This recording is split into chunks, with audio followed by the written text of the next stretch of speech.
श्री परमात्मने नमः। श्री गुरु चरण कमलेभ्यो नमः। सच्चिदानंद रूपाय विश्वोत्पत्त्यादिहेतवे तापत्रय विनाशाय श्रीकृष्णाय वयं नुमः। मंगल कृष्ण प्रणाम है मंगल धर्म प्रकाश, मंगल सुंदर साथ है मंगल धाम उजास। मंगल सुंदर साथ है मंगल धाम उजास।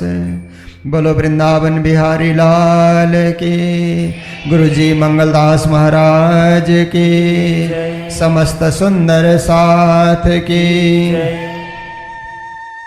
श्रावण मास के इस पवित्र अवसर पर आप सभी मंगलधाम के इस पावन हॉल में कथा रस का आस्वादन कर रहे हैं। ये महापुराण, ये सुखशास्त्र, परमहंस संहिता, श्रीमद् भागवत, चार नाम है इस ग्रंथ के। एक ही ग्रंथ के चार नाम, सुखशास्त्र, सुखसागर।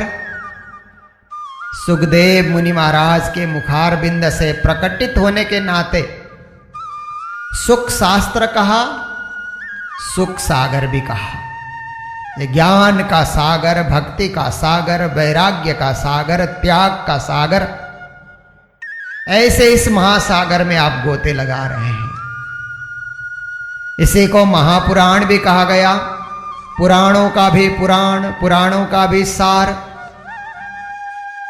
पारमहंस संहिता, परमहंसों के लिए रचित संहिता, जो त्यागी हैं, तपस्वी हैं, जिन्होंने संसार के मोह को त्याग दिया, ऐसे परमहंसों के लिए ज्ञान संहिता है। श्रीमद् भागवत तो इसका नाम ही है, क्योंकि भगवान के मुखार बिंद से प्रकट होने के नाते भगवतः प्रोक्ता इति भागवत, भगवान ने कहा इसलिए भागवत है। तो ऐसे श्रीमद् भागवत का रसपान आप लोग नित्य निरंतर करते आ रहे हैं। बहुत प्रसन्नता की बात है। यह जीवन की धन्य घड़ी है, जीवन का धन्य अवसर है, सुखद अवसर है। बेतक में श्रीमद् भागवत के विषय में कहा गया, श्री परब्रह्म लीला रस का यह जो ग्रंथ भागवत, तिनको सुन के स्वर्ग का ये सब साधना करता। देवचंद्र जी महाराज कहते हैं, ये जो भागवत है ये तो परब्रह्म लीला के रस से परिपूर्ण ग्रंथ है। ऐसे महान परब्रह्म लीला रस से ओतपोत ग्रंथ का श्रवण करके स्वर्ग प्राप्ति की चाह रखना, ये कोई सौभाग्य की बात नहीं है। परब्रह्म लीला रस का श्रवण करने के बाद तो परम धाम की प्राप्ति होती है, गौलोक धाम की प्राप्ति होती है, उच्च धाम। उच्च से उच्च धाम की प्राप्ति हो सकती है। स्वर्ग तो आपसे नजदीक है। स्वर्ग जाने के लिए भागवत सुनने की जरूरत नहीं है। थोड़ा दान पुण्य करो, स्वर्ग चले जाओगे। भागवत सुन करके तो उससे भी ऊपर, उससे भी महान लोक, उससे भी दिव्य लोक, जहां कृष्ण की बाल लीलाएं होती है, उसको गौलोक धाम कहा जाता है। जैसे आपने महात्म्य में सुना कि गोकर्ण जी महाराज भागवत सुना करके गोलोक धाम चले गए। धुंधुकारी भागवत सुन करके बैकुंठ चला गया। तो श्रीमद् भागवत के श्रवण से गोलोक धाम की प्राप्ति होती है। पर देवचंद्र जी महाराज कहते हैं, और निष्ठा से सुनो, और ध्यान से सुनो, और वैराग्य से सुनो। मात्र गोलोक धाम ही नहीं, आपको तो परम धाम की प्राप्ति होगी, क्योंकि ये तो पारब्रह्म लीला रस से परिपूर्ण ये ग्रंथ है। इसको सुन करके पूरा पूरा लाभ लेना चाहिए, पूरा पूरा इसका फल प्राप्त करना चाहिए। तो ये सुंदर प्रसंग आपके समक्ष चल रहा है। 9वां स्कंद प्रारंभ हो रहा है। कहते हैं, एवं परीक्षिताराज्ञम सदसि ब्रह्मवादी नाम पृष्ठा प्रोवाच भगवान छुक परम धर्मविद। कहते राजा परीक्षित ये ज्ञान के उपदेश को सुन करके और ज्यादा सुनने के लिए इतने उत्सुक बने हुए हैं, न भूख न प्यास न थकान न नींद, सब कुछ उन्होंने त्याग दिया। कहते हैं, हे मुनि महाराज, ये परम कीर्ति महापुरुष जो हो गए, उनके चरित्र का और चित्रण करते चलें और सुंदर सुंदर उनकी बातें सुनाए कि हमारे पूर्वज कितने महान हो गए, जिन्होंने इतिहास रचा, इस देश को रचा, इस राष्ट्र को रचा, धर्म को रचा, जिन्होंने संस्कृति और सभ्यता के आधारशिला जिन्होंने रखी, वे महापुरुष कितने महान रहे होंगे। उनके विषय में और अधिक सुनने की जिज्ञासा हो रही है। तो सुखदेव मुनि महाराज कहते हैं कि तुम्हारी जिज्ञासा अवश्य पूर्ण होगी। वैवस्वत मनु जो थे वो संतानहीन थे, उनकी कोई संतान नहीं थी। फिर भगवान वशिष्ठ ने संतान प्राप्ति कराने के लिए मित्र वरुण का यज्ञ कराया। यज्ञ करते समय यज्ञ में आहुति देना था, तो उस समय वैवस्वत मनु ने तो कहा मुझे पुत्र की चाह है, पर उनकी पत्नी श्रद्धा ने धीरे से जाकर के होता जो आहुति देने वाले हैं उनको कहा मुझे कन्या की इच्छा है। देखिए, पति पत्नी में भी विचार नहीं मिलते हैं तो किस प्रकार परिवार में संकट आ जाता है। पति पत्नी का दाम्पत्य जीवन में एक विचार होना चाहिए, अनेक विचार नहीं। पतिदेव ने जाकर के कहा मुझे पुत्र की चाह है, और पत्नी ने जाकर के धीरे से कहा कि ऐसे मंत्रों का पाठ करना कि घर में पुत्री आ जाए, कन्या आ जाए। बाद में तो इला नाम की कन्या का जन्म हुआ। तो उस समय आप बोलने लगे, वैवस्वत मनु बोलने लगे कि हे वशिष्ठ जी, आपको तो मैंने कहा था पुत्र की प्राप्ति के लिए आप यज्ञ करें। घर में तो पुत्री आ गई, क्या होगा? आपने कैसे मंत्रों का पाठ किया, कैसे हवन किया, कैसे आपने यज्ञ किया? तो वशिष्ठ जी सोचने लगे मैं तो ब्रह्मवादी हूं, मेरी बात कहीं भी झूठ ही नहीं जाती है। हुआ क्या? उन्होंने अनुसंधान किया तो पता लगा कि उनकी पत्नी ने पीछे से पुत्री की कामना करके हवन कराया था, पर राजा की इच्छा है पुत्र की। तो उन्होंने वशिष्ठ जी ने भगवान से प्रार्थना की कि हे भगवान, मैंने जो यज्ञ कराया है ये यज्ञ इस प्रकार से विपरीत अर्थ वाला नहीं होना चाहिए। प्रभु हर प्रकार से मेरे अनुष्ठान को सफल कर दीजिए। तो उस समय भगवान ने क्या किया, वशिष्ठ को कहा कि ये जो इला उत्पन्न हुई है मैं इसी को पुरुष बना देता हूं, सुद्युम्न इसका नाम होगा और ये पुत्र बन जाएगा, तुम्हारा हवन यज्ञ सफल हो जाएगा। तो पुत्र के रूप में परिणत हो गए। ये तो परमात्मा की लीला है, कर्तुम अकर्तुम अन्यथा कर्तुम समर्थ इति भगवान। भगवान किसको कहा जाता है?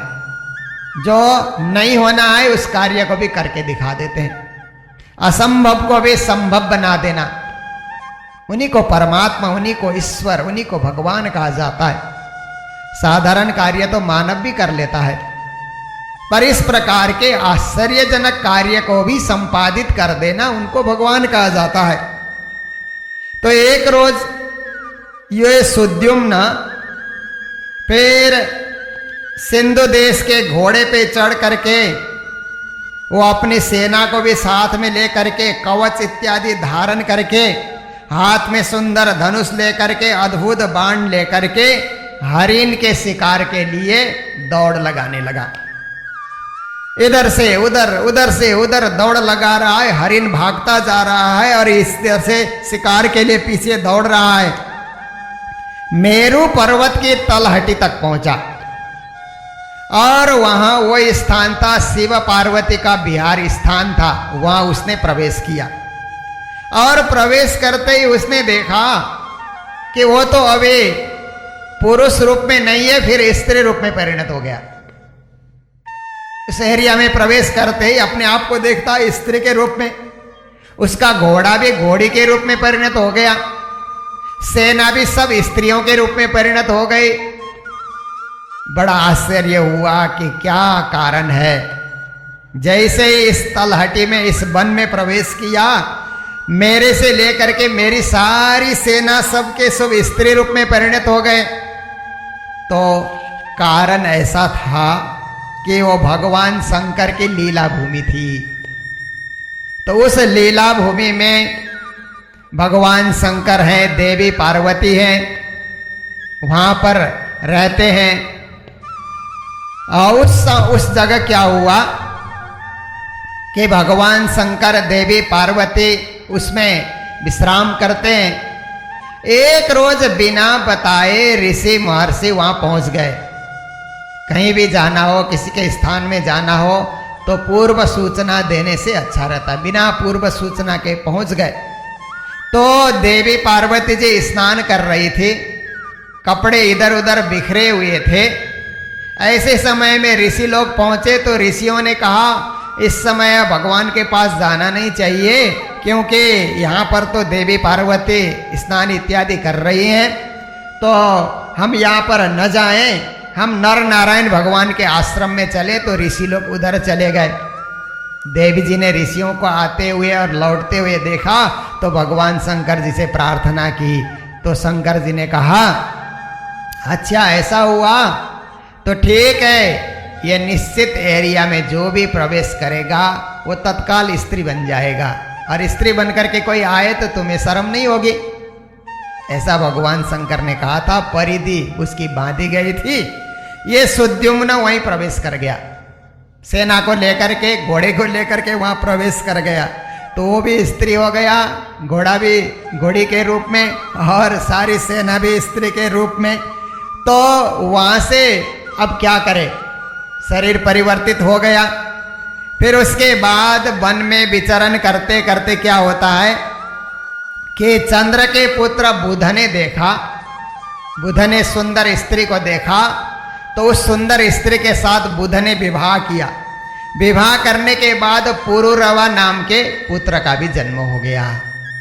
ऐसा हो रहा है। पर उस समय सुद्युम्न को लगता है कि अब मैं स्त्री रूप में अपने राज्य में चला जाऊंगा तो प्रजा लोग मेरी सम्मान या मेरी इज्जत नहीं करेगी, कोई इज्जत नहीं करेगा, इसलिए वहां जाना भी बड़ा मुश्किल है। तो ऐसे समय में क्या होता है कि वशिष्ठ जी फिर से आ गए और भगवान शंकर से प्रार्थना करने लगे कि हे महादेव, ये जो राजा है ये स्त्री बन गया, कैसे राज्य का संचालन करेगा, जरा आप कृपा कर दीजिए इसके ऊपर। तो भगवान शंकर ने उस समय ध्यान के द्वारा क्या कहा कि अरे वशिष्ठ जी, आपने प्रार्थना कर ही ली है तो 1 महीना स्त्री के रूप में 1 महीना पुरुष के रूप में राज्य करेगा। लीला देखिए, 1 महीना स्त्री के रूप में 1 महीना पुरुष के रूप में राज्य कर रहा है। तो जनता ने सम्मान नहीं दिया। ऐसे विचित्र रूप देख करके जनता ने आदर नहीं दिया, जनता ने सम्मान नहीं दिया। तो विचार किया सुद्युम्न ने कि इससे अच्छा है कि अब वन में जाकर के तपस्या करके अपने जीवन को परमार्थ की ओर लगाना चाहिए। जब वैवस्वत मनु ने देखा कि इस प्रकार से पुत्र के कामना के पर सफल नहीं हुआ, फिर उन्होंने और भगवान से प्रार्थना करके कहा मुझे और संतान चाहिए। तो उनके कृपा से उनकी आराधना 10 और पुत्र प्राप्त किए। उनमें से प्रथम पुत्र का नाम इक्ष्वाकु। तो वे इक्ष्वाकु जो थे और दूसरे पुत्र का नाम था प्रिसद्र। वे गाय की रक्षा करते थे। वशिष्ठ जी ने गाय की रक्षा करने के लिए उनको नियुक्त किया था। गौशाला में जाकर के रात को भी ड्यूटी करते थे कि गायों को कोई जानवर आकर के नुकसान न पहुंचाए। एक रात्रि को वो वहां पर देख रहे थे, हर प्रकार से गायों की रक्षा कर रहे थे। कहीं से एक वहां पर बाघ घुस करके आया और आकर के गायों को परेशान करने लगा। तो गायें जोर जोर से चिल्लाने लगी उसको देख करके। जब चिल्लाने लगी तो उसको पता लगा, क्योंकि रात्रि के समय में उस समय बिजली की या और कोई उजाले की व्यवस्था थी नहीं। रात्रि में चला गया और उसने सोचा ये बाघ है, हमारी गायों को नुकसान पहुंचाने के लिए आया है। ऐसा सोच करके उसने बेग से अपने तलवार खींची और उस बाघ के सिर पे तलवार मारी। पर प्रातः काल उठ करके देखा तो बाघ तो कहीं भाग गया था, एक गाय का ही वध हो गया था उससे। गाय के गर्दन पे वो तलवार टकराया, गाय मरी हुई थी।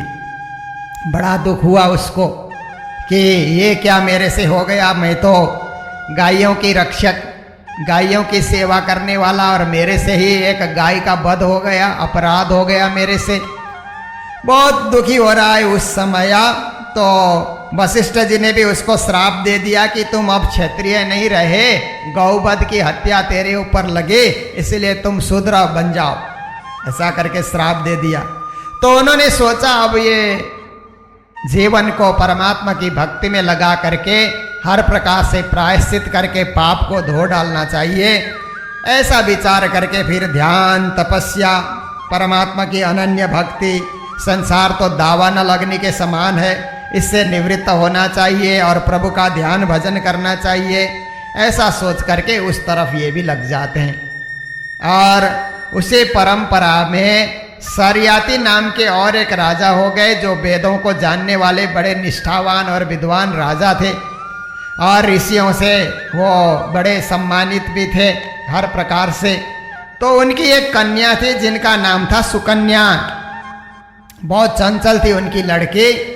एक रोज राजा घूमते हुए अपनी कन्या को भी लेकर के, कन्या की और सहेलियां भी साथ में हैं, एक ऋषि के आश्रम में वन में घूमते हुए जाकर के पहुंचे। सेना को भी लेकर के साथ गए हुए हैं। तो सुकन्या अन्य कन्याओं के साथ कभी दरख्त में चढ़ती है, कभी फूल को तोड़ती है, कभी फल को तोड़ती है, इधर नाचती है, उधर उछलती है, ये सब कर रही थी। तो वहां पर एक दिम्मक का ढेर देखा उन्होंने। दिम्मक ने ढेर उठा रखा है और वहीं पर 2 छिद्र हैं, छोटे छोटे 2 छिद्र हैं। उसकी छिद्र के अंदर कुछ चमक रहा है, चमकने का कुछ ज्योति सा उनको दिखलाई दिया। तो एक कांटा लेकर के उन्होंने उस छिद्र में, सुकन्या ने कांटा लेकर के वहां पर डाल दिया। तो वहां से तो खून निकलने लगा, क्योंकि च्यवन ऋषि तपस्या कर रहे थे और तपस्या करते करते दिम्मकों ने उनके शरीर के ऊपर मिट्टी भर दिया था। उनकी आंख में चोट आई। चोट आने के कारण बाहर जब इस तरह से खून बहने लगा तो सारे सैनिक भी उस समय स्तब्ध हो गए। चलने फिरने में वो सामर्थ्य नहीं रही सैनिक की। तो राजा ने कहा, सैनिकों ऐसा कैसे हुआ? तुम लोगों ने कोई पाप तो नहीं किया यहाँ आकर के, कोई अपराध तो नहीं किया कि तुम लोग स्तब्ध कैसे हो गए? क्या कारण है? फिर उस समय सुकन्या आकर के बोलती है, पिताजी मेरे से एक अपराध हुई। मैंने कोई चमकता हुआ देखा छिद्र के अंतर्गत और कांटा मैंने उसमें डाला तो वहां से खून निकला। तो राजा समझ गए कि ये तो च्यवन ऋषि के आंख में इसने नुकसान पहुंचाई है। फिर कहने लगे, ऋषि भी अब तपस्या से उठ जाते हैं। उठने के बाद अब राजा ने कहा कि सुकन्या तेरे को बहुत बड़ा पाप लगा, तुमने बहुत बड़ा अपराध किया है, इसलिए ऋषि जी की सेवा में रहो, ऋषि की सेवा करो और हर प्रकार से इनको रिझाओ इनको संतुष्ट रखो, अब राज दरबार में जाने की कोई जरूरत नहीं है। ऋषि से क्षमा याचना करके अपनी कन्या भी ऋषि की सेवा में अर्पित करते हुए राजा सैनिकों को लेकर के दरबार लौटते हैं। तो सुकन्या जो बड़े क्रोधी च्यवन ऋषि थे उनकी सेवा में संलग्न हो गई और हर प्रकार से सेवा करती रही। तो एक रोज कहीं से घूमते घामते अश्विनी कुमार चल करके आए जो देवताओं के वैद्य थे। उन्होंने देखा कि कन्या तो सुंदर है पर ऋषि महाराज तपस्या करके बूढ़े लगते हैं, उनके अंग प्रत्यंग बीमार लगते हैं। तो फिर ऋषि की प्रार्थना पे अश्विनी कुमार ने कहा कि च्यवन ऋषि जी, अगर आपको इस कन्या के योग्य बनना है तो ये तालाब में जाकर के आप स्नान कीजिए। जैसे ही आप स्नान करेंगे आप भी सुकुमार बन जाएंगे, आपका शरीर भी सुंदर सुकुमार का जैसा हो जाएगा। तालाब में स्नान किया तो वो भी सुकुमार हो गए। फिर सुकन्या के साथ वैवाहिक जीवन यापन करते हैं। तो इस प्रकार से कुछ दिनों के बाद सरयाती राजा सोचने लगे, मेरी कन्या को मैंने वन में छोड़ दिया था एक ऋषि के आश्रम में, तकलीफ पा रही होगी, कष्ट पा रही होगी। राज दरबार की कन्या और वन में ऋषि के आश्रम में कितने कष्टों को झेल रही होगी, जा करके देखना चाहिए। राजा आते हैं तो एक जवान पुरुष की सेवा अपनी कन्या कर रही है। राजा को बड़ा गुस्सा आया कि मेरी कन्या है तो बहुत कुल की है, अच्छे उच्च कुल की कन्या है, परंतु पर पुरुष की सेवा क्यों कर रही है। राजा ने डांटना शुरू किया तो सुकन्या कहते, पिताजी क्षमा करें, यही आपके दामाद हैं जो ऋषि महाराज हैं, वो अश्विनी कुमारों के कृपा से ये भी सुकुमार बन गए हैं, इसलिए आप मुझे डांटे नहीं। तो कहा ये जामाता है, ठीक है। फिर उन्होंने दोनों की बड़ी सेवा की और इस प्रकार से पुत्री को भी गले से लगाया कि बड़ा अच्छा हुआ। फिर च्यवन ऋषि ने सरयाते को सोम यज्ञ अनुष्ठान करने का आदेश दिया। अश्विनी कुमार यहाँ आए तो अश्विनी कुमार को सोमपान करने का, सोम रस पीने का अधिकार नहीं था, वो भी अधिकार उनको दिया गया। इंद्र को थोड़ा गुस्सा भी आता इस बात पे, परंतु ऋषि के आगे किसी का कोई जोर नहीं चला। उसी परंपरा में, ये वंश परंपरा में कैसे कैसे राजा हुए और क्या क्या उन्होंने लीलाएं की, संक्षिप्त में आपको बताया जा रहा है। रेवत नाम के राजा हुए, फिर उनके पुत्र थे कुकुदनी, उनकी कन्या का नाम था रेवती। रेवती बहुत सुंदर थी, बहुत सुंदर और शरीर सुडोल उनका था, हर प्रकार से योग्य थी। जब विवाह के योग्य बनी तो पिता ने सोचा कि मेरी कन्या इतना सुंदर है तो मेरा वर भी सुंदर होना चाहिए। तो सोचा चलते हैं ब्रह्मा जी के पास, ब्रह्मलोक में चलते हैं और पितामह से पूछते हैं कि मेरी कन्या का सुयोग्य वर कहाँ है, बताएं। ब्रह्मलोक चले गए अपने तपस्या के बल से कन्या को लेकर के। ब्रह्मलोक में कोई सभा में पितामह व्यस्त थे, वहां पर एक कार्यक्रम चल रहा था, उस कार्यक्रम में वो व्यस्त थे, इसलिए जल्दी से ब्रह्मा जी से बात नहीं हुई। थोड़ी देर के बाद कार्यक्रम समापन हुआ तो राजा ने कहा कि हे पितामह, मेरी सुंदर कन्या के लिए वर ढूंढने आया हूं, कहिए कहाँ होगा वो वर। तो ब्रह्मा जी कहते हैं क्या बात करते हो, मृत्यु लोक से ब्रह्मलोक में आए हुए हो, मृत्यु लोक में तो कितना जल्दी समय व्यतीत हो जाता है, तुमको पता है 27वां चतुर्युग बीत चुका है मृत्यु लोक में, तुम्हारे साथ वाले सब मर गए, कोई नहीं है, उनके नाती पोते कोई भी नहीं है, और वंश आ चुकी है, क्या बात करने के लिए तुम इतना दूर कल चल करके आए हो। 27 चतुर्युगी बीत चुके हैं, इसलिए अब जल्दी उतरो, जल्दी उतरो। ये तो क्या है कि वहां पर इस वक्त ये बलराम जी जो वसुदेव के पुत्र हैं बलराम जी, वो विवाह के योग्य हैं, इसलिए अपनी कन्या रेवती को ले जा करके उनके साथ धूमधाम से विवाह कराओ। अगर इसमें भी जरा सा तुमने पल भर का विलंब किया तो समय व्यतीत हो जाएगा मृत्यु लोक में। इस तरह से उन्होंने भेजा और रेवती का आकर के बलराम जी के साथ विवाह का कार्य संपन्न हो जाता है। तो इस तरह से मनुपुत्र नाभाग जो मनुपुत्र थे वो अपने ब्रह्मचर्य और विद्या अध्ययन के लिए कहीं गए हुए थे। वापिस आते हैं तो उनके बड़े भाइयों ने सब राज्य बांट लिया, बंटवारा कर लिया, छोटे भाई के लिए कुछ नहीं रखा। तो छोटे भाई ने आकर के पूछा कि भाइयों, आप लोगों ने राज्य का बंटवारा तो किया, तो मेरे लिए क्या रखा? कहते तुम्हारे लिए पिताजी रखा है, पिताजी की सेवा करो। अच्छा, खुश हो गए वो भी कि आप लोगों ने राज्य पिताजी का धन का तो बंटवारा कर लिया और पिताजी की सेवा नहीं कर सकते और मुझे सौंप रहे हो। ठीक है, मैं तो विद्या अध्ययन करके आया हूँ, पिताजी की सेवा करूँगा। बड़े प्रेम से पिता की सेवा करने लगे, क्योंकि ये आजकल के लोगों के लिए शिक्षा है। माता पिता के धन को बांटने के लिए जल्दी से सब लड़के तैयार हो जाते हैं, पर माता पिता की सेवा के लिए कोई आगे नहीं आता। तो ये जो थे, इन्होंने नाभाग ने फिर कहा कि मैं पिताजी की सेवा करूंगा। तो पिताजी की सेवा करके पिताजी को बहुत प्रसन्न किया।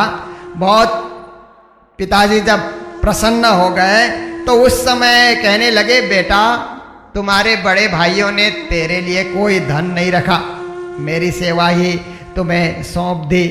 तो ऐसा है कि ब्राह्मण लोग यज्ञ हवन कर रहे हैं, उस यज्ञ हवन में कुछ धन बच जाएगा, वो धन तुम अपने लिए सुरक्षित कर लेना। तो वहां चले जाते हैं बचा हुआ यज्ञ का धन लेने के लिए। जब अंगिरस गोत्रीय ब्राह्मण लोग यज्ञ हवन करके वहां से स्वर्ग की ओर लौट गए तो बचा खुचा धन अपने लिए सुरक्षित कर रहे थे। तो एक काला कलूटा व्यक्ति आकर के खड़ा हो गया, खबरदार, इस धन के ऊपर तेरा कोई हक नहीं है, क्यों बटोर रहा है? ये धन के ऊपर तो मेरा हक है। देखने में बड़ा काला कलूटा है। तो कहने लगा, अच्छा आपका हक है तो आप रख लीजिए, मेरे को तो पिताजी ने यहां पर भेजा था इसलिए मैं आया। तो उस समय कहता है, तेरा पिता बड़ा धर्मात्मा है और तेरे पिता से ही जाकर के पूछ कि इस धन के ऊपर तेरा हक होगा या मेरा हक होगा। जाकर के पिताजी से पूछ के आ। तो पिताजी के पास पहुंच गए और कहते हैं कि यज्ञ के धन के ऊपर किसका हक होगा पिताजी आप बताइए। तो कहा, यज्ञ के बचे हुए धन पर तो जब दक्ष प्रजापति यज्ञ कर रहे थे तभी बचा हुआ जो कुछ बचेगा उसके ऊपर तो रुद्र भगवान का, शिव जी का हक होगा। ऐसा उस समय पास किया था वो लोगों ने, उनका ही हक होना चाहिए। तो शायद फिर शिव जी काले कलूटे व्यक्ति के रूप में आए होंगे। वापिस चला गया और जाकर के उसने कहा कि फिर आप यदि भगवान शंकर हैं तो आपका ही हक है, आप रख लीजिए। तो उसने कहा, बेटा मैं सिर्फ तेरी परीक्षा करने के लिए आया था, यह धन तेरा ही है। तेरे पिताजी कितने सत्यवादी हैं कि अपने बेटे का मोह न करते हुए जो दक्ष के यज्ञ में जो कुछ पास हुआ था उसके हिसाब से ही तेरे पिताजी ने बता दिया कि यह शंकर का भाग है। और रास्ते में आते हुए तुम भी सत्यवादी रहे कि रास्ते में तुमने विचार को नहीं बदला। जो कुछ पिताजी ने कहा अक्षरशः तुमने मुझे सुना दिया। तुम कितने सत्यवादी हो, तुम्हारे सत्य की परीक्षा में तुम सही निकले, गलत नहीं निकले, तुम सही निकले। इसलिए सारा धन तुम्हारा है। इतना धन मिला कि दूसरे भाई पहले बंटवारा करने वाले देखते रह गए कि देखो छोटे भाई ने पिताजी की सेवा की तो कितना बड़ा धन मिला, हम केवल राज्य संपत्ति बंटवारा करते रहे, हमारे पास क्या रहा। इस तरह से कई राजा हो गए हैं। और उसी नाभाग के पुत्र का नाम था अम्बरीश। अम्बरीश तक इतिहास लाने के लिए सब सुनाया जा रहा है। तो अम्बरीश राजा जो थे ये परम ज्ञानी, राज ऋषि, चरित्रवान, ब्राह्मणों के सेवक, हर प्रकार से शत्रुओं को दंड देने वाले और किसी भी अभ्यागत को दान पुण्य खूब करने वाले, बड़े भाग्यवान, पृथ्वी के सातों द्वीप पे राज करने वाले, बड़े अचल संपत्ति इनके पास थी, अतुलनीय ऐश्वर्य इनके पास था। ये सोचते थे कि केवल धन के मद में पड़ना तो घोर नरक में जाने वाला काम है, इसलिए धन को धर्म की सेवा में लगा देना चाहिए, परमात्मा की भक्ति में धन को खर्च करना चाहिए। कृष्ण के बड़े भक्त थे और साधु संतों की सेवा किया करते थे। कृष्ण के जुगल चरणार बिंद का हमेशा आस लिए बैठते थे, कृष्ण के मंगलमय कथा का श्रवण करते थे और हर प्रकार से श्री कृष्ण के लिए माला, चंदन इत्यादि तैयार करना, सेवा में संलग्न रहना। प्रजा पालक भी थे, प्रजाओं को भी भक्ति योग की शिक्षा देना, और उन्होंने समझा घर, स्त्री, पुत्र, भाई, बंधु, बड़े बड़े हाथी, घोड़े, ये सब पैदल, ये चतुरंगिणी सेना, ये सब कुछ क्या है, ये क्षण भंगुर है। केवल परमात्मा की भक्ति सत्य है। ब्रह्म सत्यम जगन मिथ्या। सत्य यदि कुछ है तो ब्रह्म परमात्मा सत्य है, बाकी ये जगत तो मिथ्या है, ऐसा उनको पूर्ण विश्वास था। तो उनकी भक्ति को देख करके भगवान विष्णु ने सुदर्शन चक्र उनकी रक्षा के लिए दे रखा था। सुदर्शन चक्र हमेशा उनकी रक्षा किया करता था। एक रोज राजा अम्बरीश ने क्या किया कि एकादशी, 11 कहते हैं ना, 11 का उन्होंने व्रत रखने का उन्होंने निश्चय किया और 12 की तिथि में उस व्रत को पूरा किया जाता है, 13 लगने से पहले। तो उन्होंने जमुना जी में स्नान किया, मधुबन में भगवान श्री कृष्ण की पूजा की, महाअभिषेक इत्यादि विधि से हर प्रकार से उन्होंने अभिषेक करके फिर चंदन माला इत्यादि से हर प्रकार से भगवान की पूजा करके भक्ति भाव पूर्वक उन्होंने फिर 11 का उपवास रखा। और जैसे ही 11 का उपवास पूरा हुआ तो जितने ब्राह्मण वहाँ पर आए हुए थे उन ब्राह्मणों को स्वादिष्ट व्यंजन बना करके जो जैसा चाहता है उनको भोग व्यंजन सब अर्पण किया, भोजन कराया, उनको गौदान किया।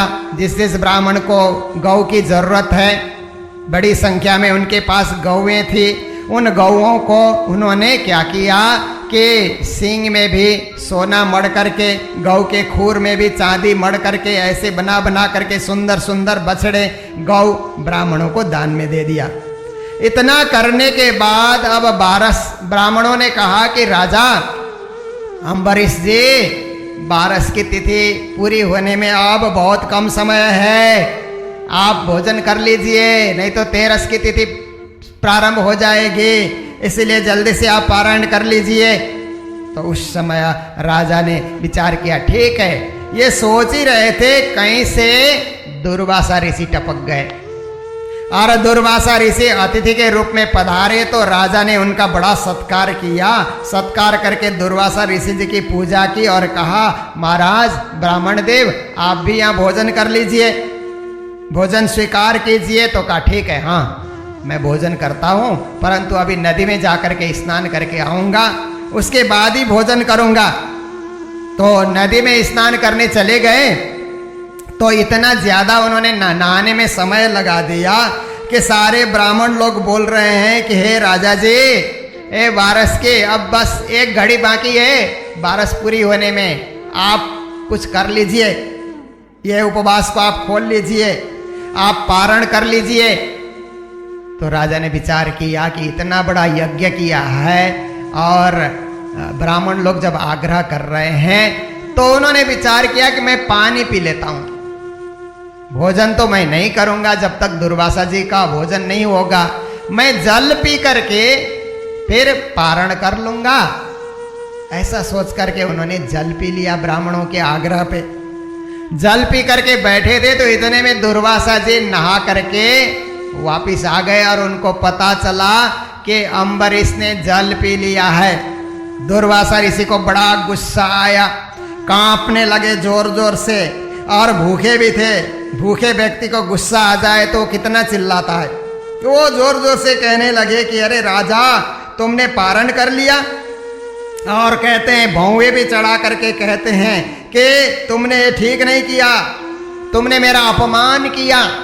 डांटने लगे कि तो कितना क्रूर है, धन का मतवाला है और भगवान की भक्ति करने का बहाना करता है। देखो तो मेरा जो है मान सम्मान को भूल गया। एक अतिथि सामने आए हुए हैं और अतिथि का निमंत्रण भी तुमने मान लिया, बिना अतिथि को खिलाए पिलाए खुद पहले खा लेना। ये कौन सा गृहस्थ का धर्म है, तेरे को अब भी फल चखा देता हूं। ऐसा करके गुस्से में दुर्वासा ऋषि ने अपनी जटा उखाड़ ली।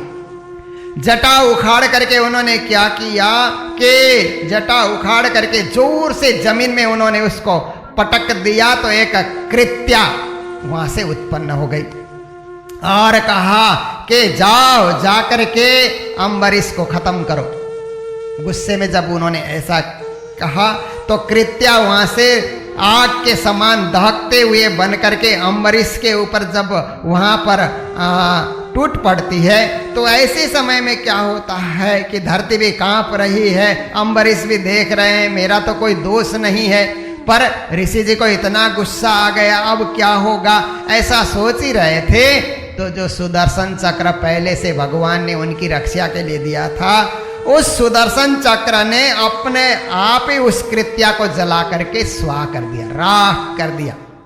और वो सुदर्शन चक्र फिर चुप नहीं रहा, दुर्वासा ऋषि का पीछा करने लगा, दुर्वासा ऋषि को खत्म करने के लिए भागे ऋषि वहां से डर के मारे। अब तो ये सुदर्शन चक्र मेरे कोई काट काट करके खत्म कर डालेगा। अपने ऊपर ही विपत्ति आई। जब उन्होंने देखा तो बिना कुछ खाना बिना कुछ पीना अपने जान बचाने के लिए वहां से भागे। पीछे पीछे सुदर्शन चक्र आ रहा है, आगे आगे दुर्वासा जी भागे जा रहे हैं। कभी कोई दिशा में, कभी आकाश में, कभी पृथ्वी में, कभी अतल में, कभी बीतल में, कभी नीचे के लोक में, कभी समुद्र में, कभी लोकपाल के पास अपनी सुरक्षा के लिए, कभी स्वर्ग में पहुंच जाते हैं। तो इस तरह से देखते हैं तेज धार वाला सुदर्शन चक्र उनको कहीं भी नहीं छोड़ता है। जहां जाते हैं पीछे पीछे सुदर्शन चक्र आ रहा है। बहुत घबरा गए, बहुत डर गए। तो उन्होंने सोचा ब्रह्मलोक में जाकर के ब्रह्मा जी का आश्रय ग्रहण करूंगा, तभी मैं सुदर्शन चक्र के इस आक्रमण से बच सकता हूं। ब्रह्मलोक में चले गए और ब्रह्मा जी से प्रार्थना करने लगे, हे पितामह आप तो स्वयंभू हैं, तेजोमय, इस सुदर्शन चक्र से मेरे को बचाइए, कृपा करके आप बचाइए। तो ब्रह्मा जी ने कहा कि भक्त द्रोही जो होता है, परमात्मा के भक्त से द्रोह करने वाला, विरोध करने वाला को हम नहीं बचा सकते, हम सुदर्शन चक्र को रोक नहीं सकते हैं। तो फिर वहां से निराश हो गए। फिर निराश होकर के उन्होंने विचार किया कि भगवान शंकर के पास जाकर के शरण लेते हैं, शायद सुदर्शन चक्र से वहां बच जाएं। शंकर भगवान के पास चले गए, उनसे प्रार्थना करते हैं, हे देवादिदेव महादेव कृपा करके मुझे बचाइए, भयंकर सुदर्शन चक्र से मैं जल रहा हूँ और 1000 दांत वाला यह चक्र मेरे पीछे पड़ा हुआ है, कृपा करके आप बचाइए। शिव जी ने भी कहा मेरे से नहीं होगा, मैं नहीं बचा सकता, जिसने भक्त का द्रोह किया है उसको देवी देवता कोई नहीं बचा सकते। भगवान विष्णु के शरण में चले गए, हे भगवान सुदर्शन चक्र भी आप ही का है, इसलिए कृपा करके मुझे बचाइए, ये सुदर्शन चक्र तो मेरा पीछा कर रहा है, क्या होगा। तो विष्णु भगवान क्या कहते हैं, अहम भक्त पराधीनो ह्यस्वतंत्र इव द्विजा साधुभिर्ग्रस्त हृदयो भक्त भक्त जन प्रिया। कहा हे दुर्वासा ऋषि, मैं तो भक्त पराधीन हूं, जिसने भक्त के साथ द्रोह किया है, भक्त का अपमान किया है, उसको मैं भी नहीं बचा सकता। इसलिए जाओ, जाकर के राजा अम्बरीश का शरण ग्रहण करो, उनसे क्षमा याचना करो, तब जाकर के सुदर्शन चक्र के इस आक्रमण से आप बच सकते हो। और उपाय कोई नहीं है, क्योंकि वो महान भक्त हैं, वो साधारण भक्त नहीं है। तो इतना हो जाने के बाद घूम फिर करके फिर अम्बरीश के पास आ गए। अम्बरीश तो प्रतीक्षा कर रहे थे। अम्बरीश को बड़ा दुख भी हुआ कि मेरे कारण आज ऋषि तकलीफ पा रहे हैं, उनको बड़ा दुख हुआ था। उन्होंने पानी पी करके कब ऋषि लौट करके आएंगे प्रतीक्षा कर रहे थे। तो ऋषि आकर के उस समय क्षमा याचना करते हैं कि ये सुदर्शन चक्र ज्वाला मेरे ऊपर छोड़ रहा है और इसकी धार मेरे शरीर के करीब पहुंच रही है। हे राजा अम्बरीश, मेरी रक्षा करो, मैं दुखी हो करके इस तरह से लौट करके आया हूं। जब अम्बरीश ने कहा कि हे सुदर्शन भगवान, हे भगवान का सुदर्शन, कृपा करके आप शांत हो जाइए, आप ठंडे हो जाइए, क्योंकि आप ठंडे होंगे तो ये ऋषि महाराज शांति से बैठ सकते हैं। इसलिए मैं प्रार्थना करता हूँ कि आप अपना जो चक्र घूम रहा है उस कर दीजिए और हर प्रकार से आप स्थिर हो जाइए। इस तरह से जब अम्बरीश ने उस सुदर्शन चक्र की प्रार्थना की तो सुदर्शन चक्र भी धीरे धीरे धीरे धीरे शांत हो गया। और इतना हो जाने के बाद दुर्वासा ऋषि को बड़ी प्रसन्नता हुई और वह कहने लगे कि राजा अम्बरीश धन्य है, मेरे को बचाया। मेरे को पहचान नहीं थी कि भक्तों की महिमा कितनी बड़ी होती है। भगवान भी भक्त के पराधीन होते हैं, महान भक्त तो भगवान से भी बड़े होते हैं। धन्य है। फिर दुर्वासा ने क्या किया, अनेक शब्दों के द्वारा अम्बरीश राजा को आशीर्वाद देने लगे, वरदान देने लगे, प्रशंसा करने लगे कि तुम महान हो, तुमको मैंने पहचान लिया। हे राजन, मेरे अपराध के लिए, मैंने जो अमंगल किया उसके लिए मुझे क्षमा कर दो। जब दुर्वासा जी ऐसा करने लगे तो उस समय राजा अम्बरीश ने सोचा कि ऋषि महाराज भूखे हैं, इसलिए इनको भोजन करा देना चाहिए। राजा ने सारा प्रबंध कर रखा था, बड़े आदर और सत्कार के साथ भोज्य सामग्री उनको भोजन कराया गया। बड़े प्रेम के साथ उन्होंने भी भोजन ग्रहण कर लिया। और भोजन ग्रहण करने के बाद ऋषि महाराज बोलते हैं कि राजा अम्बरीश, तुमने भी भोजन किया? तो अम्बरीश कहते हैं, हे मुनि महाराज, जब से आपके पीछे सुदर्शन चक्र गया है मैं केवल जल पी करके आपकी प्रतीक्षा कर रहा था।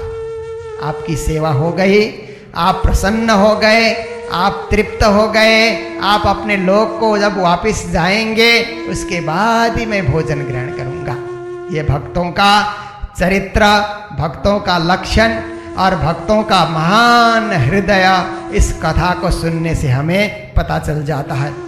फिर दुर्वासा जी आकाश मार्ग से ब्रह्मलोक की यात्रा करते हैं और उसके बाद 1 साल, ये बीच में 1 साल बीत गया था, 1 साल तक राजा पानी पी करके ही रहे।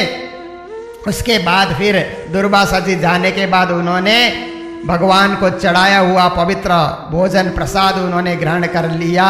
उनके मन में जरा सा दर्द रहा कि एक ऋषि जी को इस प्रकार से कष्ट हुआ, तो पर क्या कर सकते हैं, भक्तों की अवहेलना कोई संसार में करता है तो उसको कोई न कोई दंड मिल ही जाता है। इसलिए कभी भी कहीं किसी भक्त का अपमान नहीं करना चाहिए। भक्त हमेशा आदरणीय होते हैं, भक्त हमेशा पूजनीय होते हैं। अम्बरीश के विरूप केतुमान शंभु नाम के पुत्र हुए। वंश परंपरा बड़ी लंबी है, तो इस प्रकार से राज्य का संचालन करते चले और वहाँ उसी वंश परंपरा में मानधाता नाम के एक राजा हुए।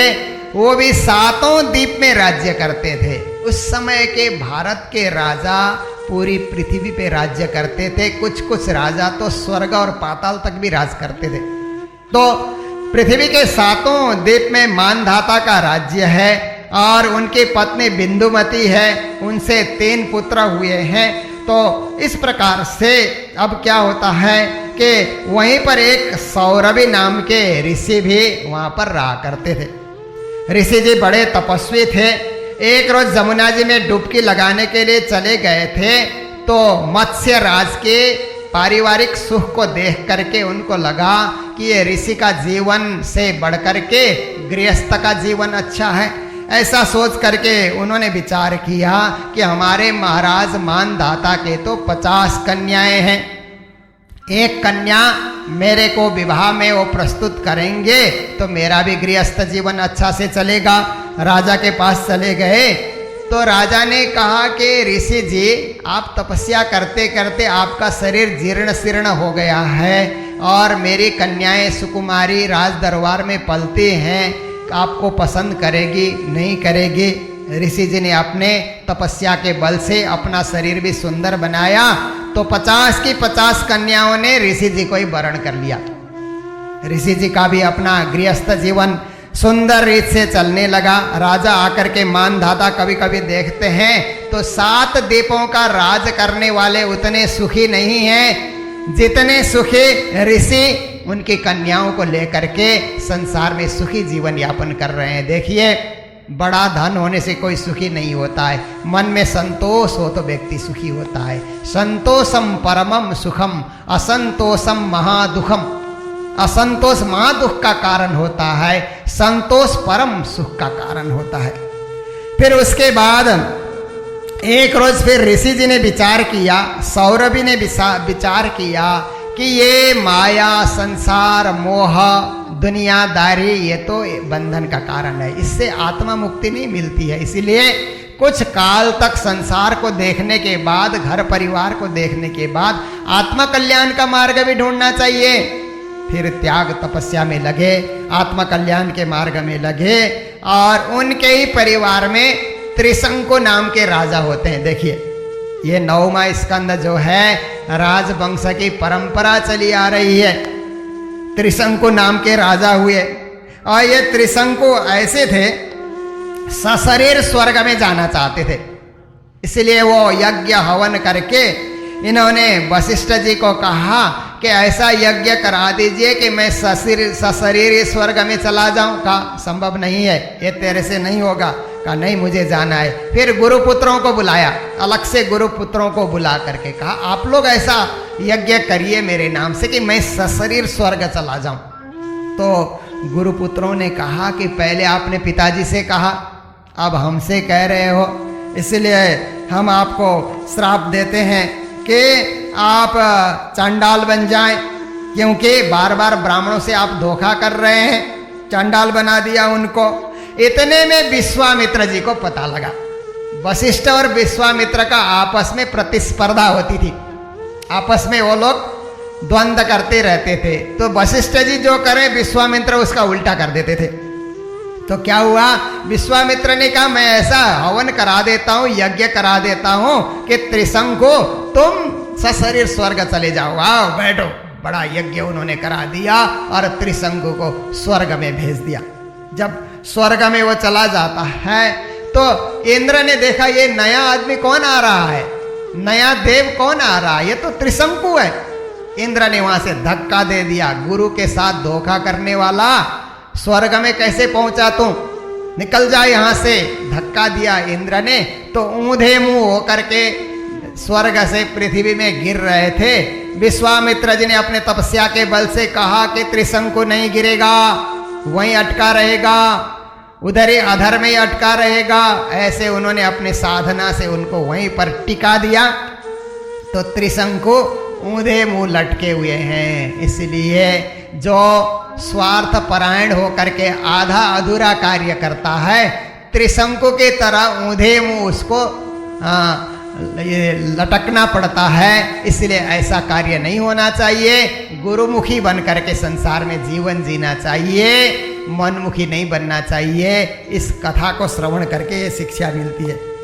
और उसी परिवार में फिर क्या होता है, त्रिशंकु के पुत्र का नाम था हरिश्चंद्र, सत्यवादी राजा हरिश्चंद्र।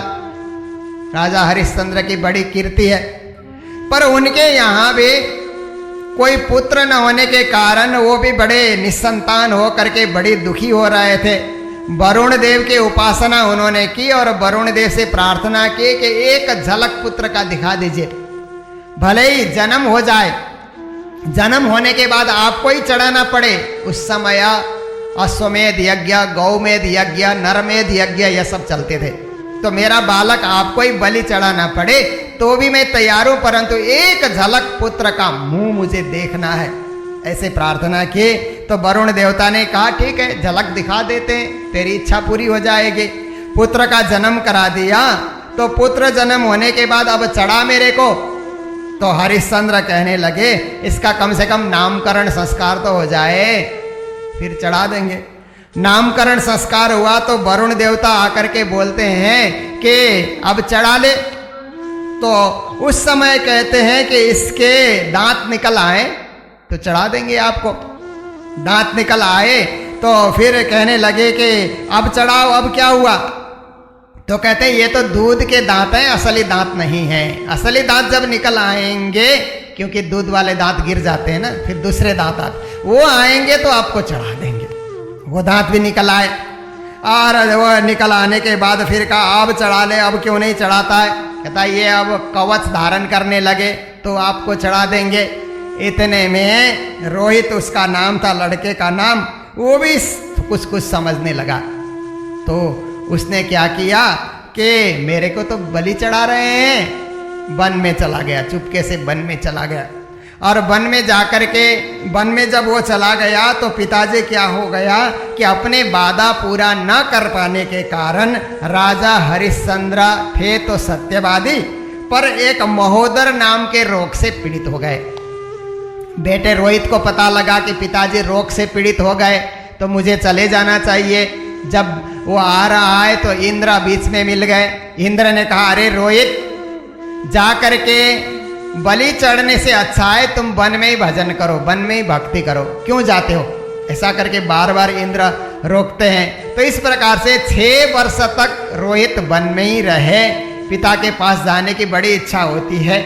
उसी बीच हरिश्चंद्र ने विचार किया अपना लड़का तो वन में चला गया, फिर सुनसेप नाम का एक मोल दे करके एक बेटा उन्होंने बना लिया और उसको ला करके वहाँ पर यज्ञ हवन की तैयारी हो गई। देवता लोग भी वहाँ पर आ गए, वशिष्ठ जी ब्राह्मण बन करके, और बहुत सारे मुनिगण जमदग्नि इत्यादि इत्यादि सब आ गए, विश्वामित्र जी भी सब आ गए और उन्होंने अपनी पत्नी के साथ यज्ञ किया।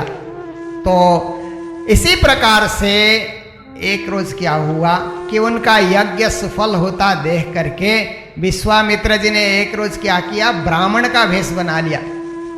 ब्राह्मण का वेश बना करके एक लड़का और एक लड़की, ब्राह्मण कुमार और एक लड़की तैयार करके राजा हरिश्चंद्र से कहा कि ये दो जो वर और कन्या है, इनका विवाह करने के लिए मैं ब्राह्मण हूं, मेरे पास धन नहीं है, इसलिए तुम पर्याप्त धन दो।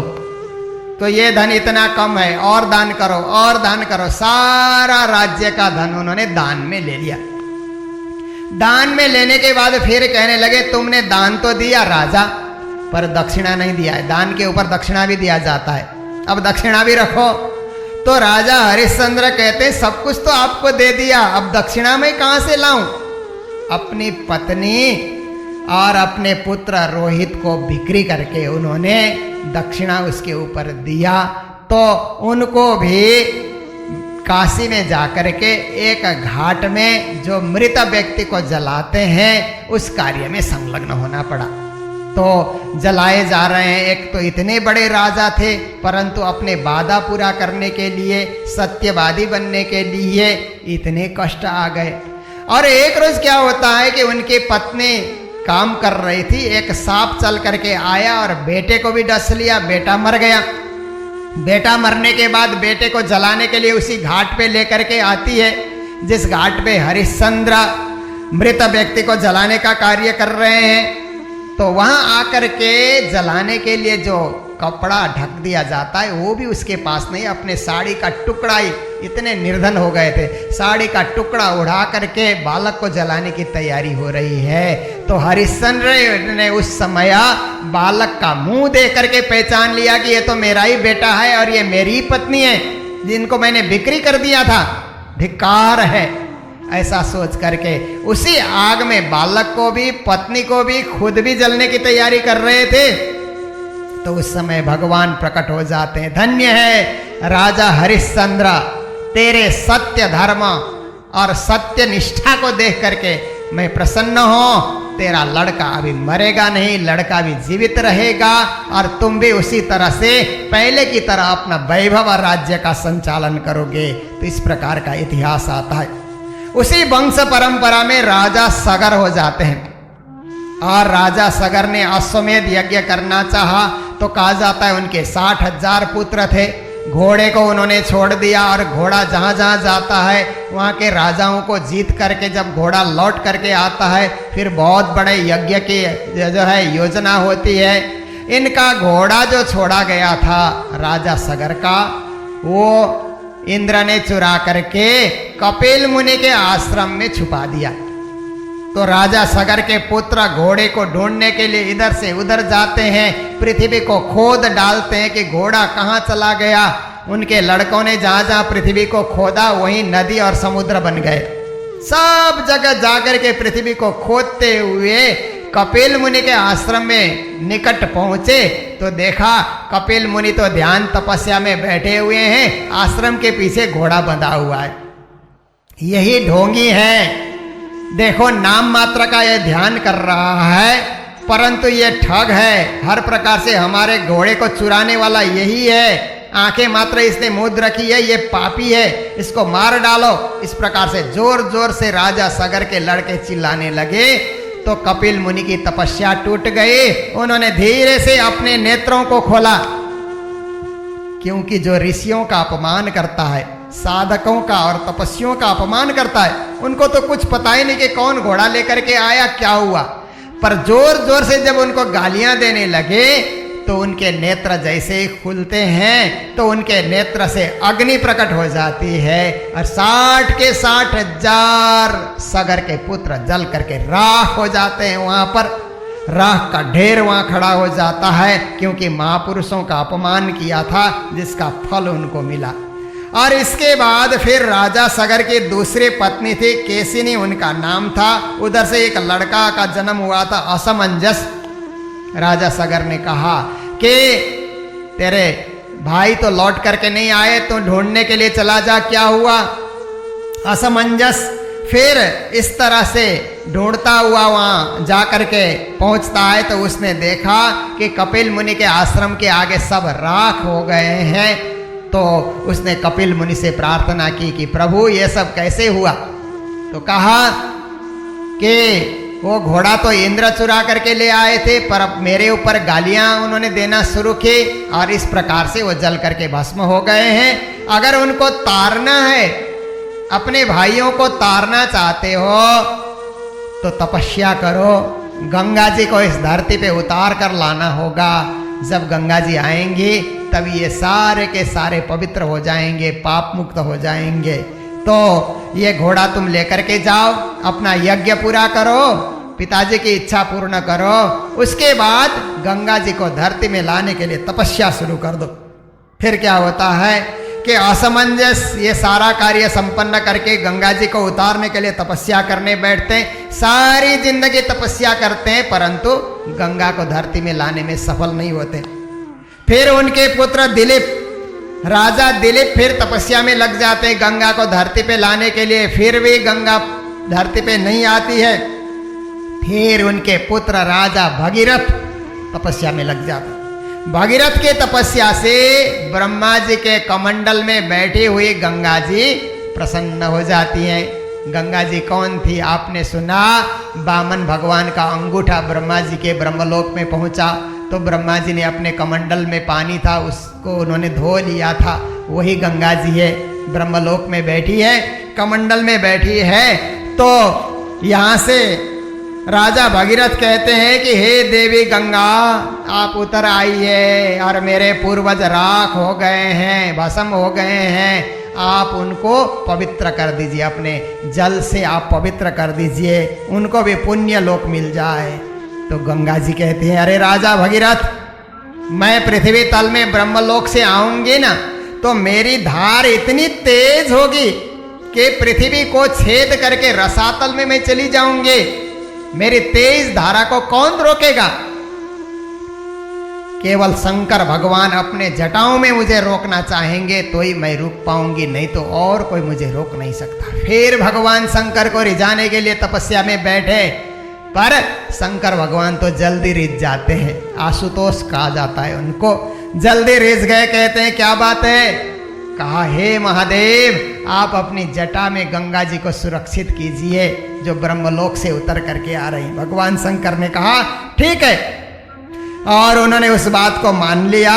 और मानने के बाद फिर गंगा जी ब्रह्मलोक से उतरते हैं, भगवान शंकर के जटा पे आते हैं और वहाँ से प्रवाहमान हो करके अब गोमुख, गंगोत्री होते हुए ऋषिकेश, हरिद्वार और प्रयागराज, पाटलिपुत्र होते हुए गंगा सागर, जहाँ कपिल मुनि का आश्रम है, जहाँ राजा सगर के 60,000 पुत्र भस्म हो गए थे, उस मार्ग से होकर के उन सब को धो करके उस राख को बहाते हुए गंगा सागर में चली जाती हैं, तो वो सबको भी मुक्ति मिल जाती है, मोक्ष गति मिल जाती है। तो देखिए, गंगा जी को धरती पे लाने के लिए राजा अंशुमान ने, राजा दिलीप ने भी तपस्या की, पर राजा भगीरथ के समय में आकर के वो कार्य सिद्ध होता है। किसी भी पुण्य कार्य करने के लिए कितनी पीढ़ियां लग जाती हैं, पर अंत में जाकर के वो कार्य सफल हो जाता है। और जिसके द्वारा जो कार्य होना होता है,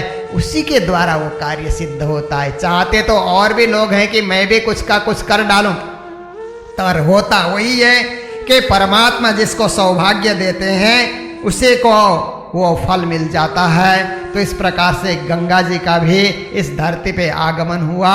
गंगे तव दर्शनात् मोक्ष कहा जाता है। गंगा इतना पावन नदी है कि दर्शन मात्र से भी मोक्ष की प्राप्ति होती है। भगवान कृष्ण ने गीता में विभूति योग में कहा कि नदियों में मैं गंगा हूँ, इसलिए कभी गंगा स्नान का अवसर मिले, जमुना स्नान का जीवन में अवसर मिले, अवश्य ऐसा स्नान करना चाहिए। पाप ताप तो धुल ही जाते हैं, हमें पवित्र बन करके मोक्ष प्राप्ति करने का भी मौका मिल जाता है। और गंगा से भी महान है ज्ञान गंगा। गंगा तो है ही, पानी का गंगा है, ज्ञान के गंगा में भी कभी स्नान करने का मौका मिल जाए, क्योंकि ये जो श्रीमद् भागवत कथा है ये तो ज्ञान गंगा है। इस ज्ञान गंगा में स्नान करने का मौका मिल जाए तो इससे भी कभी पीछे नहीं हटना चाहिए। तो ये वंश परंपरा चलते हुए एक खटवांग नाम के राजा हो गए। बड़े प्रतापी थे, बड़े दानवीर, हर प्रकार से पुण्य कार्य करने वाले। एक रोज उनको लगा कि तेरी आयु तो समाप्त हो रही है, सिर्फ 2 घड़ी आयु बाकी है। 22.5 मिनट की एक घड़ी होती है। खटवांग राजा को पता चला कि अब जीने में केवल 2 घड़ी बाकी है। तो उन्होंने अपना राजपाट अपने लड़के को सौंप करके ध्यान में बैठ गए। ऐसा ध्यान किया उन्होंने, 2 घड़ी ऐसा ध्यान किया कि मोक्ष की प्राप्ति हो गई। तो इस उदाहरण से हमें यही समझना है कि परमात्मा को पाने के लिए एकाग्रता आ जाए तो जीवन भर हम तपस्या करते हैं, भजन करते हैं, सत्संग करते हैं, पर एकाग्रता आ जाए, अगर 2 घड़ी भी एकाग्रता आ जाए तो परमात्मा मिल जाते हैं। हम संसार के इस भवजल में भटके नहीं रहेंगे, उनके चरणार बिंद की हम प्राप्ति कर सकते हैं। जरूरत है लगनशील बनने की, जरूरत है समर्पित बनने की, जरूरत है उनके भाव में बहने की। जब कोई बह जाता है तो विश्व में सबसे बड़ा उदाहरण हो गया राजा खटवांग का, कि मात्र 2 घड़ी में मुक्ति मिली। तो सुखदेव मुनि महाराज कहते हैं, राजा परीक्षित तुम क्यों चिंता करते हो, तेरे सामने तो 7 दिन है। 2 घड़ी में भी खटवांग ने मोक्ष पा लिया, तो जिसके सामने 7 दिन पड़े हैं, क्या उसको मुक्ति नहीं मिलेगी? जरूर तेरे को भी मुक्ति मिलेगी। एकाग्र होकर के इस इतिहास को सुनो, एकाग्र होकर के मैं जो कथा बता रहा हूं उसको तुम सुनो, तेरे को भी मुक्ति मिल जाएगी। राजा परीक्षित को ही 7 दिन में मुक्ति मिलेगी ऐसी बात नहीं है, हमको भी तो 7 दिन में मुक्ति चाहिए। 8वां दिन किसने देखा है? आप देखिए, रविवार से शुरू होकर के शनिवार तक 7 ही दिन तो होते हैं, हर मानव के जीवन में 7 ही दिन है। 8वां दिन किसी के जीवन में आता नहीं है। इन 7 दिनों में ही एक दिन हमारा अंतिम दिन होगा, इसलिए वो अंतिम दिन आने से पहले ही हम ऐसी भक्ति करें, ऐसा भजन करें, ऐसा परमात्मा के नाम का सुमिरन करें कि हमको भी मोक्ष पद की प्राप्ति हो जाए, हमारी आत्मा भटके नहीं, हम परमात्मा के शरणागत हो करके उनके उस दिव्य धाम को प्राप्ति कर सकें, मोक्ष धाम को प्राप्ति कर सकें। यही आज की कथा का सार है। कल भगवान राम के जीवन चरित्र हम सुनाएंगे, क्योंकि खटवांग राजा खटवांग जो है उनके वंश परंपरा में प्रभु राम का जन्म होता है। इसलिए प्रभु राम तक पहुंचाने के लिए ये वंश परंपरा की छोटी छोटी कथाएं आपके समक्ष रखी गई कि उनके पूर्वज कितने प्रतापी रहे होंगे, सूर्यवंशी राजा कितने प्रतापी रहे होंगे।